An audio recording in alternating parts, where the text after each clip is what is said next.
दर्शकबिन नमस्कार। केन्जो खबरको निर्वाचन विशेष कार्यक्रममा यहाँहरूलाई स्वागत छ। विगत केही दिनदेखि हामी निर्वाचनमा केन्द्रित रहेर विभिन्न व्यक्तित्वहरूसँग कुरा गरिरहेका छौँ। आज हामी नेपाली काङ्ग्रेसका केन्द्रीय सदस्य तथा पाँचथरबाट प्रतिनिधि सभाका उम्मेदवार नरेन्द्र केरुङसँग केही कुराहरू गर्नेछौँ। सर, यहाँलाई स्वागत छ। धन्यवाद दिपकजी। केन्जो खबर टिमलाई नै अब निर्वाचनको पनि मतदान गर्ने दिन आउन लाग्यो। अभियान कहाँ पुर्याउनु भयो, गाउँ गाउँमा कहाँ कहाँ पुग्नु भयो, के गरिराख्नु भएको छ? निर्वाचनको अभियान हाम्रो अत्यन्तै फाइनल चरणमा छ यतिखेर। अब 21 गते, आज 15 गते, हजुर 21 गतेलाई गन्ती गरिन्न। त्यो दिन बिहानदेखि निर्वाचन मतदान केन्द्रमा हाम्रा मतदाता दाजुभाइ तथा दिदीबहिनीहरूलाई मतदान केन्द्रमा पुर्याउने चटारो हुन्छ। त्यसो भएको हुनाले ठक्क आजको दिनलाई पनि गन्ती गर्ने 5 दिन मात्रै बाँकी छ। यो 5 दिनलाई हामीले अधिकतम चाहिँ मात्रामा आदरणीय दाजुभाइ दिदीबहिनीहरूको सम्पर्क पुग्ने गरी हामी गरिरहेका छौँ। अहिले अब तत्कालीन रूपबाट हामीले 4वटा 5वटा वडामा 6वटा वडामा पुग्न हामीले पाएका छैनौँ र यो बिचको समयमा हामीले त्यो 6वटा वडामा पुगेर हाम्रो निर्वाचनको 60वटा वडामा पुग्ने हाम्रो उम्मेदवारलाई पुर्याउने हाम्रो निर्वाचन अभियान को त्यो क्रम सम्पन्न हुन्छ। त्यस कारणले गर्दा हामी फाइनल चरणमा छौँ र सबभन्दा पहिले त हाम्रो निर्वाचन समिति जुन छ पाँचथर जिल्लाको पार्टी जिल्ला कमिटी सबै पार्टीका आदरणीय नेता नेतृत्वहरूले उम्मेदवारलाई वडा वडामा एकचोटि पुर्याउने भन्ने अभियानलाई हामी सम्पन्न गर्न लागेका छौँ र पछिल्लो युवा पुस्ताहरू जेनजेड पुस्ताहरूदेखि लिएर हाम्रा अग्रज पुस्ताहरू जसले चाहिँ यो मुलुकलाई अहिलेसम्म हानेर ल्याउनु भयो, उहाँहरूप्रति हार्दिक आभार व्यक्त गर्दै र उहाँहरूको सल्लाह सुझाव र उहाँहरूको चाहिँ नि गाइडेन्स अभिभावकत्व लिँदै उहाँहरूले अभिभावकत्व लिनुभएको छ। उहाँहरू त्यो विषयसँग जोडिएर पछिल्लो पुस्ताको सबै मुद्दाहरू र हाम्रो नीतिगत रूपमा रहेका सबै त्रुटि कमजोरीहरू, प्रणालीमा रहेका सबै त्रुटि कमजोरीहरू, यी सबै कुराहरूलाई सच्याउने वाचा बन्धनका साथ सङ्कल्पका साथ नयाँ नेपाल निर्माणको होइन अथवा नेपाल बदल्ने यात्राको प्रारम्भ थियो। त्यस कारणले हाम्रो एजेन्डागत रूपमा एजेन्डालाई स्थापित गर्ने अभियान भनेको निर्वाचनसँगै जोडिएको हो र त्यो पछाडि जब हामीले मनोनयन पत्र दर्ता गऱ्यौँ, आन्तरिक तयारीको निम्ति हामीले 3 दिन छुट्यायौँ। पार्टीको जिल्ला कार्य समितिको मिटिङले विभिन्न निर्वाचन प्रचार प्रसार सम्बन्धी नीतिहरू तय गर्यो र त्यो नीतिको दायराभित्र रहेर हामीले निर्वाचन अभियान प्रारम्भ गर्दा 33 दिन बाँकी थियो निर्वाचन आउनलाई र हामीले 60वटा वडामा पुग्नुपर्ने स्थिति थियो। पाँचथर जिल्लाको माथि फलैचाको बर्मेदेखि तल टोखासम्म पुग्ने हामीले कार्यक्रम बनायौँ र अहिले चरणमा टाढा टाढाका हाम्रा वडाहरूमा सबै आदरणीय दाजुभाइ तथा दिदीबहिनीहरूसँग साक्षात्कार गर्दै हामी अगाडि बढ्यौँ र टाढा टाढाबाट त्यसलाई चाहिँ सङ्कोचन गर्दै गर्दै गर्दै गर्दै अहिले हामीले सदरमुकाम वरिपरिका वडाहरूलाई बाँकी राखेर काम गरिरहेका छौँ। अहिले बदलिएको काङ्ग्रेसले आफ्नै तरिकाले पनि देशभरि घोषणापत्र प्रतिज्ञापत्र पनि जारी गरेको छ। तपाईँ अहिले पाँचथरमा चाहिँ आफ्नो कुन एजेन्डासहित जनतामाझ पुगिराख्नु भएको छ? सबैभन्दा महत्त्वपूर्ण कुरा त पाँचथर जिल्लाको निम्ति मैले चाहिँ मेरो आफ्नो प्रायोरिटी होइन प्राथमिकता चाहिँ युवा पुस्तालाई नै मैले चाहिँ अलिकति बढी त्यतातिर केन्द्रित हुनुपर्छ र मेरा हरेक एक्सनहरू होइन हाम्रो पार्टीका एक्सनहरू त्यतातिर केन्द्रित हुनुपर्छ भन्ने आधारले विशेष गरेर युवा पुस्ताहरूको एजेन्डालाई स्थापित गर्ने, त्यो एजेन्डाहरूलाई संसदमा व्यवस्थित गर्ने, सरकारमा व्यवस्थित गर्ने वा हाम्रो ओभरअल पोलिटिक्समा युवा पुस्ताको एजेन्डालाई चाहिँ व्यवस्थित गर्ने भन्ने छ मेरो आफ्नो प्रायोरिटी चाहिँ।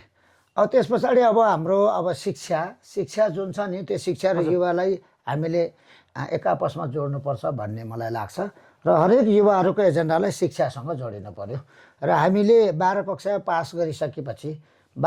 पास गरिसकेपछि यो किसिमको काम गर्न जान्ने भन्ने किसिमको एउटा सिपसँग व्यवसायसँग शिक्षालाई जोडिनु पर्दछ र त्यो जोडेपछि बल्ल हामीले युवा पुस्ताले चाहेको पनि त्यही हो भन्ने लाग्दछ। हाम्रो सबै शैक्षिक प्रणालीलाई व्यवसाय र पेसासँग जोडेर स्वरोजगारसँग जोडेर जानु पर्दछ। त्यसैले विज्ञ समूह गठन गरेर हुन्छ या अन्य के गरेर हुन्छ हाम्रो शिक्षा क्षेत्रमा आमूल परिवर्तन गर्नुपर्नेछ होइन। अर्को अब नीतिगत रूपमा हुने कुराहरू दोस्रो मैले चाहिँ आफूले यो महत्त्वपूर्ण हुन्छ भन्ने मलाई लागेको, हाम्रा नीतिगत रूपमा चाहिँ धेरै कुराहरू चेन्ज गर्नु छ। हाम्रो सिस्टममा धेरै कुराहरू चेन्ज गर्नु छ। नागरिकता निकाल्दाखेरिको जटिलता भन्नुहोस् या पासपोर्ट निकाल्दाको जटिलता वा लाइसेन्स निकाल्दा होइन ड्राइभिङ लाइसेन्स निकाल्दाको जटिलता भन्नुहोस् या हाम्रो उपभोक्ता समितिहरूले हाम्रो पालिका स्थानीय सरकारबाट विनियोजित बजेटहरू कार्यान्वयन गर्ने सन्दर्भको जटिलताहरू भन्नुहोस्, यस्ता सानातिना कुराहरूलाई चाहिँ हामीले चेन्ज गर्नुपर्दछ। अनि मात्रै पब्लिकमा एउटा कन्फिडेन्सी आउँछ कि मुलुक एउटा सिस्टममा चलिरहेको छ। हाम्रो सिस्टममा थोरै चेन्ज ल्याइदिने होइन, हाम्रो सिस्टमलाई थोरै पारदर्शी बनाइदिने होइन।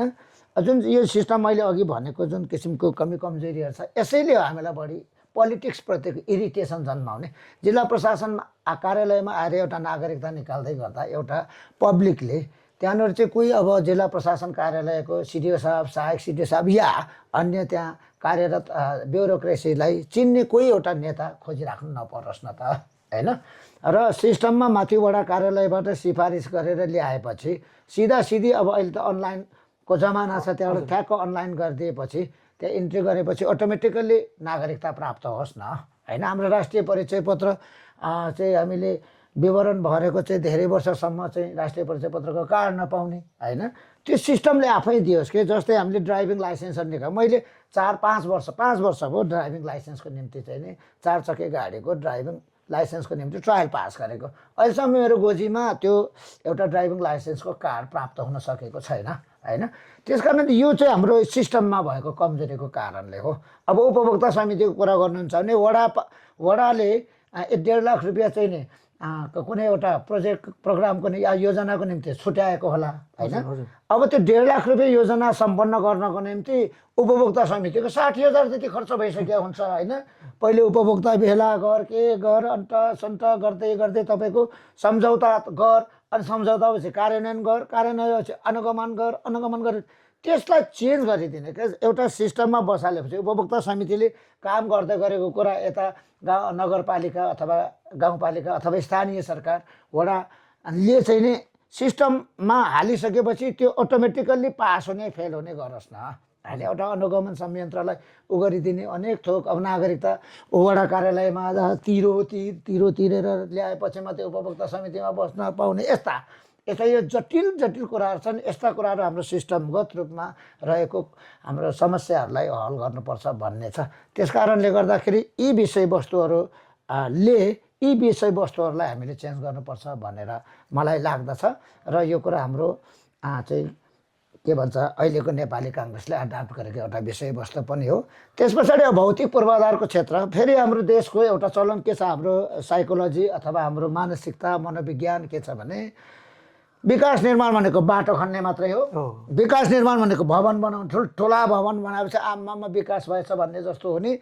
विकास निर्माण भने स्वास्थ्य चौकी बनाउने, स्कुलको भवन बनाउने, ठुल्ठुलो बिल्डिङहरू बनाउने, सामुदायिक भवनहरू बनाउने, यस्तोलाई मात्रै विकास निर्माणको रूपमा हामीले हेरेका छौँ। त्यो माइन्डलाई हामीले चेन्ज गर्नुपर्दछ।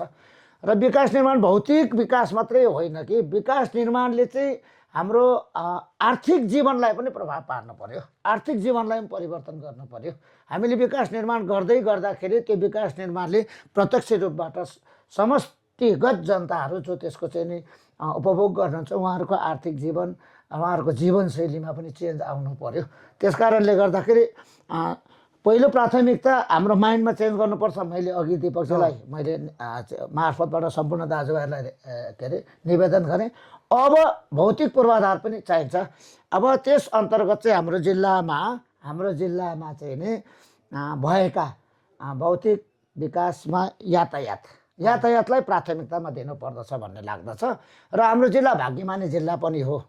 र भाग्यमानी जिल्ला यसकारण कि मध्य पहाडी राजमार्ग हाम्रै जिल्लाको च्याङथापुक चिवा भन्ज्याङमा प्रारम्भ भएर 1725 किलोमिटर पारी पर झुलाघाटसम्म, महाकालीको झुलाघाटसम्म पुग्दछ। त्यसले हाम्रो जिल्लालाई बिचबाट चाहिँ नि छोएर गएको छ। त्यो हाम्रो एउटा हो। 1879 किलोमिटर 1879 यस। यहाँ त नेपाल यात्रामा पनि त्यही बाटो पूर्व पश्चिम चिवा भन्ज्याङ टु झोलाघाट पनि भनेर 1879 किलोमिटर पछि झोलाघाट पुग्छ भनेपछि त्यो राजमार्गलाई हाम्रो जिल्लामा रहेको खण्डमा त्यसको कालोपत्रे गर्ने जुन माथि थर्पुसम्म पुगेको छ, थर्पुदेखि उता काम त भइराखेको छ, तर हामीले सोचेअनुसार काम भएको छैन। त्यस कारणले फर्स्ट अफ अल चाहिँ त्यो बाटोलाई चिवा भन्ज्याङसम्म कालोपत्रे बनाउनको निम्ति सम्बन्धित निकायहरूलाई तुरुन्तै शीघ्र त्यो काम गर्नको निम्ति पहल कदमी गर्ने हो र 1 वर्षभित्र त्यो कालोपत्रे माथि पुगेको हुनु पर्यो। होइन भने हाम्रो ब्युरोक्रेसी जुन छ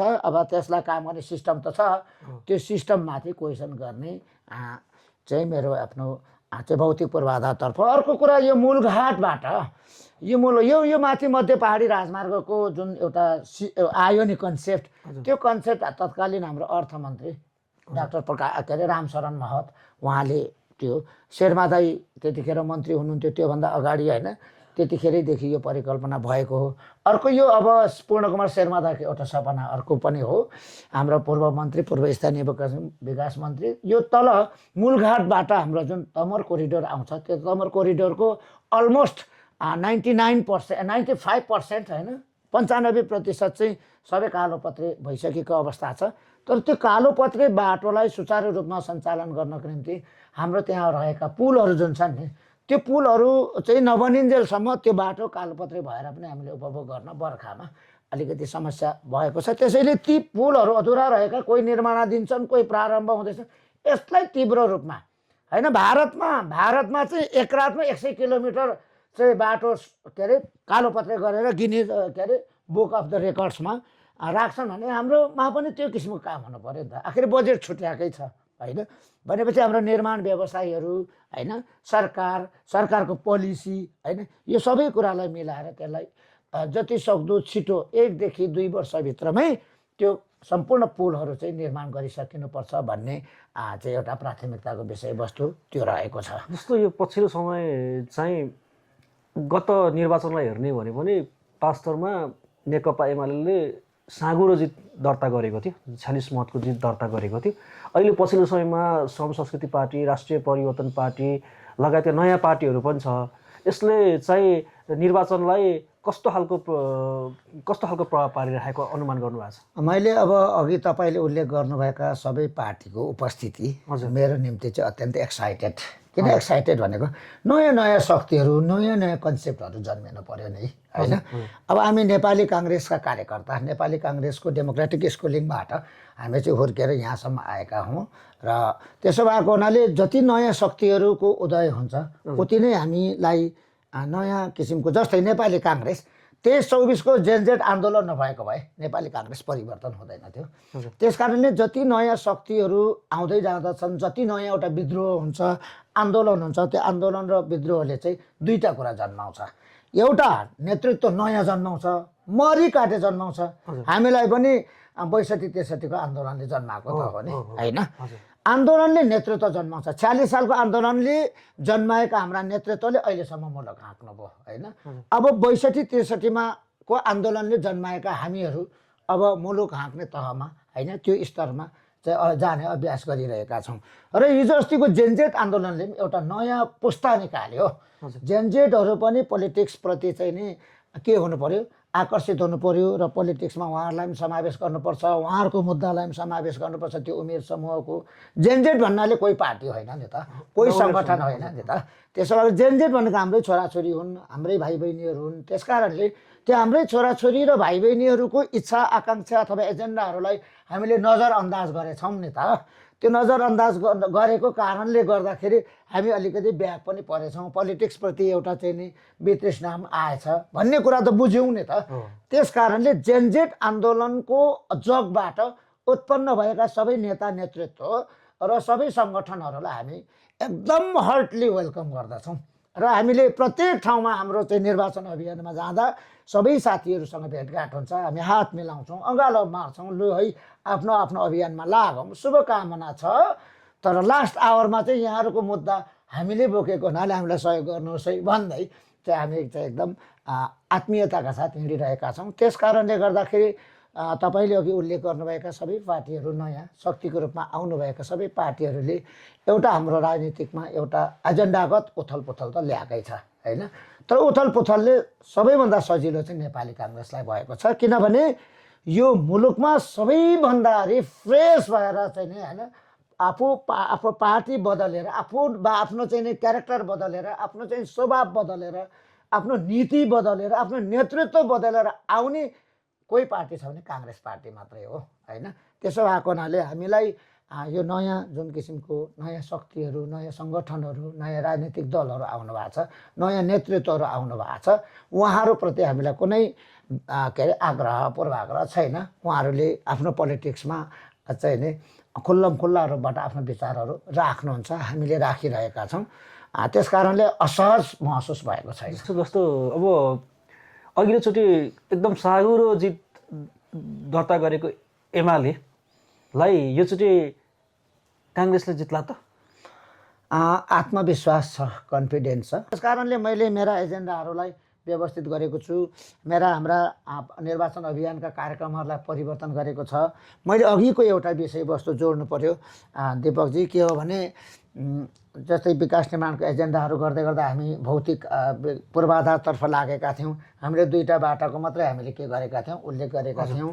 मेची राजमार्गलाई अत्यन्तै व्यवस्थित गर्ने, मेची राजमार्गको बिचबिचमा होइन चाहिँ फाटेका होइन च्यातिएका कुराहरूलाई यथाशीघ्र छिटोभन्दा छिटो मेची राजमार्गलाई पहिले हाम्रो पुरानो राजमार्ग हो, त्यस कारणले यसलाई व्यवस्थित गर्ने। हाम्रो के अरे पालिकाहरू होइन स्थानीय सरकारहरूको केन्द्रहरू जुन जुन रहेको ठाउँहरूलाई तुरुन्तै कालोपत्रे गरिदिने होइन, त्यहाँ कालोपत्रे मार्फतबाट पुग्नुपर्ने। अनि त्यसका अतिरिक्त हामीले मुख्य गरेर गाउँ बस्तीसँग स्थानीय सरकारको केन्द्र रहेको ठाउँहरूलाई अल वेदर गर्ने।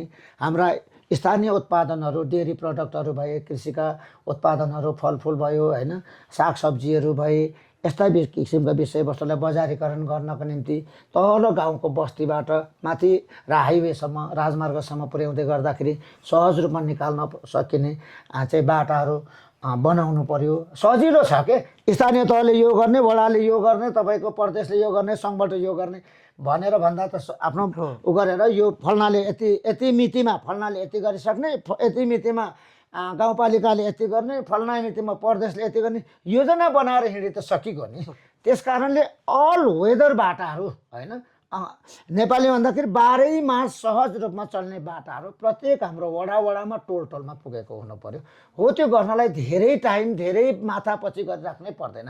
खालि हामीलाई आवश्यकता छ त सच्चा मनको काम गर्ने चाहिँ आफ्नो सङ्कल्पको र एउटा योजनाको आवश्यकता छ। त्यसो भएको हुनाले हो त्यो कुराहरू गर्ने विषय भौतिक पूर्वाधारतर्फ। अनि हाम्रा चाहिँ आवश्यकताको आधारमा सामुदायिक भवनहरू भए ती पनि चाहिँदा रहेछन्। सामुदायिक भवनहरू चाहिँ हाम्रो चाहिँ ठुलो गहना रहेछ हाम्रो समाजको होइन। विभिन्न सङ्घ संस्थाको त्यस्ता किसिमका सामुदायिक भवनहरूको निर्माणदेखि लिएर अनि हामीले छुन नसकेको र अहिलेसम्म हामीले चाहिँ छाम्न नसकेको एउटा कुरा छ, हाम्रो पर्यटन। हाम्रो पर्यटनको सम्भावना कति छ, कति पर्यटनलाई त एउटा र अर्को क्षेत्र लिङ्क गरिदिनुपर्छ भन्ने लाग्छ। र त्यो पर्यटनले हाम्रो जुन जनजीवनमा चाहिँ प्रभावित गर्ने, जनजीवनलाई प्रत्यक्ष रूपमा चाहिँ नै त्यसले परिवर्तन गर्ने अथवा फिल गर्ने खालको के अरे योजना बनाउनु पर्यो। हाम्रो माथि पौवा भन्ज्याङ राँकेबाट सुरु हुन्छ हाम्रो जिल्ला इलाम जिल्ला पर्यटनको क्षेत्रमा अगाडि बढेको जिल्ला हो। र हाम्रो छिमेकी जिल्ला ताप्लेजुङ पनि पर्यटनको क्षेत्रमा अगाडि बढेका र त्यहाँको जनजीवनसँग पर्यटन जोडिएका जिल्लाहरू हुन्। अब हाम्रो जिल्लामा चाहिँ पर्यटनको कुरा चाहिँ गर्छौँ, तर पर्यटनको कुरालाई जनजीवनसँग जोड्न सकिएको छैन। जनजीवनसँग कसरी जोड्ने त? हाम्रो जिल्लाका प्राकृतिक रूपमा होइन, ऐतिहासिक रूपमा अनि त्यहाँदेखि धार्मिक रूपमा रहेका जुन क्षेत्रहरू छन् यी क्षेत्रहरूलाई जोड्नु पर्यो। जस्तै हाम्रो के अरे नजिकै फिदिमको माथि चाहिँ 3 नम्बरमा चाहिँ हाम्रो सिलौटी छ, किराँत धर्मको आस्थाको केन्द्र हो नि त, किराँत धर्मावलम्बीहरूको। तलतिर चाहिँ नि लभरेकोटी छ, महागुरुको तपोभूमि भएको क्षेत्र हो नि त। 1988 सालमा महागुरुले लिम्बू समुदायको चाहिँ नि के अरे प्रोग्रेसको निम्ति होइन, सामाजिक सुधारको निम्ति लिम्बू के अरे समुदायहरूको सबै के अरे पङ्क्तिमा रहेको नेतृत्वलाई चाहिँ नि त्यहाँ भेला पारेर सत्य धर्म मुचुल्का सार्वजनिक गरेको ठाउँ हो नि त। त्यसले लिम्बू के अरे समुदायमा चाहिँ के भयो त, के अरे के भन्छ युगान्तकारी चाहिँ नि एउटा ऊ भयो नि त के अरे चेन्ज भयो नि त साबित भयो हो त्यस्तो महत्त्वपूर्ण क्षेत्र हो नि त लभ्रेकोटी त सिलौटी त झन् महत्त्वपूर्ण किनभने महागुरु फाल्गु नन्दको त त्यहाँ त समाधि स्थलै छ नि त हो त्यो चाहिँ के हो त भन्दाखेरि किराँत धर्मावलम्बीहरूको विश्वभरिका किराँत धर्मावलम्बीहरूको चाहिँ आस्थाको केन्द्र बनाउन सकिन्छ नि त म अलिकति कुरा बढाएँ है दीपकजी जस्तै हिन्दू धर्म मान्ने मान्छेहरू सबै चारधाम भन्छौँ त हामी चारधाम इन्डियाका सबै चारधाम घुम्दै घुम्दै घुम्दै घुम्दै आएर पशुपतिनाथको अन्तिम दर्शन नगरिन्जेलसम्म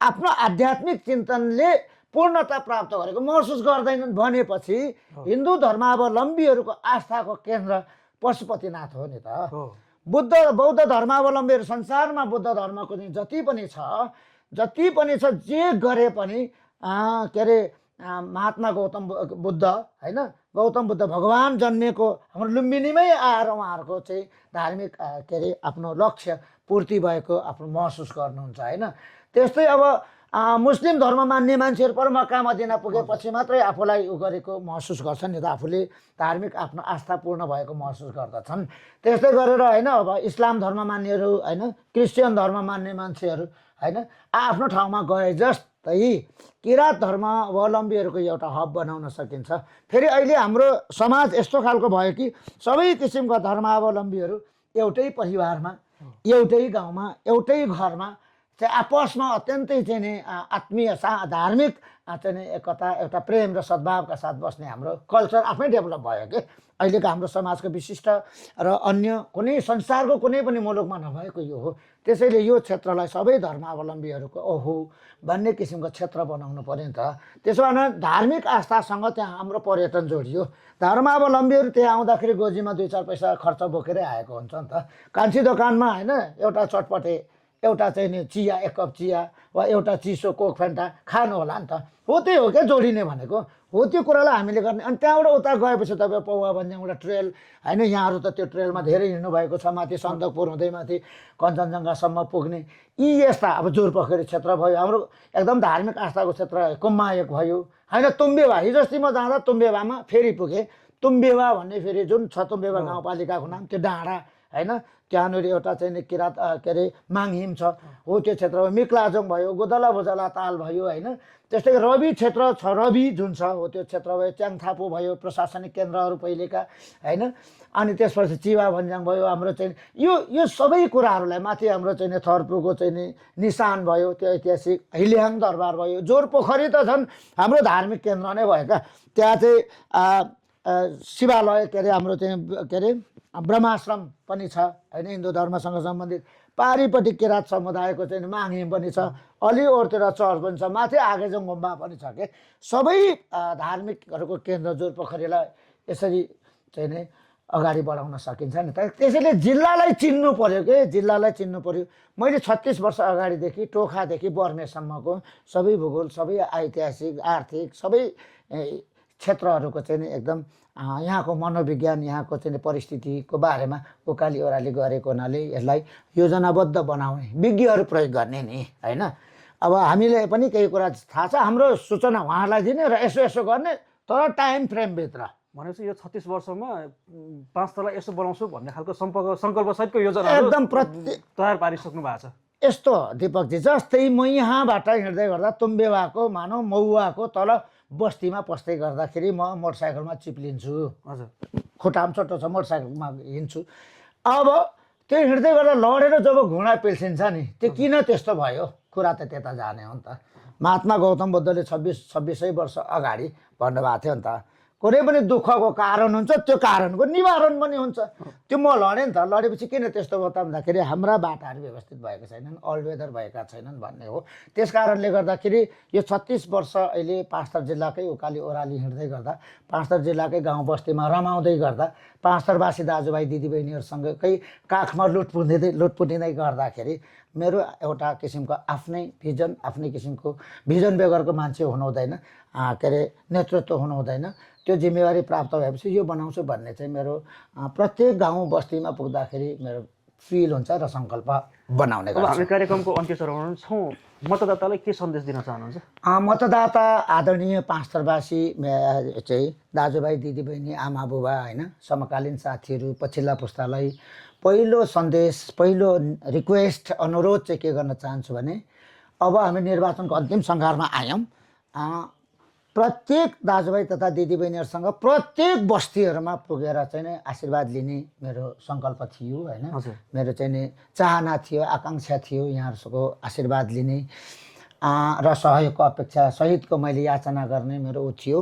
तर अब यो समयको चापले गर्दाखेरि त्यो गर्न पाइनँ र मेरो यो समयको चापले गर्दाखेरि मेरो त्यो इच्छा हुँदाहुँदै पनि चाहिँ के भन्छ त्यहाँ आएर यहाँहरूसँग प्रत्यक्ष भेटघाट गर्न नसकेको ठाउँहरूमा यो आवाजलाई सुनेर बस्नुहुने तपाईँ सम्पूर्ण मेरा विधाताहरू भन्छु, मेरा पाँचथरवासी मेरा आदरणीय अभिभावक दाजुभाइ तथा दिदीबहिनीहरूलाई यही आवाजलाई सुनेर बस्नुहुने, यो आवाजलाई सुन्नुहुने मान्यजनहरूले यसैलाई नै मेरो उपस्थिति सम्झेर माया गरिदिनुहुनेछ।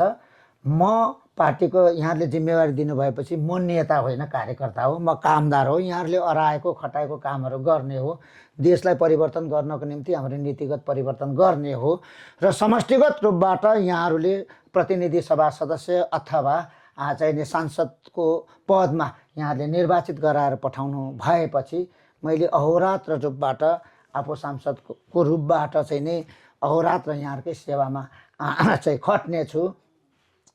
हाम्रा आवश्यकताका फाइलहरूलाई बोकेर सिंहदरबारका कोठा कोठा घुम्नेछु, कोठा कोठा चाहार्नेछु अथवा सम्बद्ध निकायमा पुग्नेछु। म समष्टिगत रूपबाट मैले 35-36 वर्ष त सामाजिक राजनीतिक जीवनमा अहोरात्र खटेँ भने अब यहाँहरूले जिम्मेवारी दिएपछि त झन्सार खट्ने नै भएँ।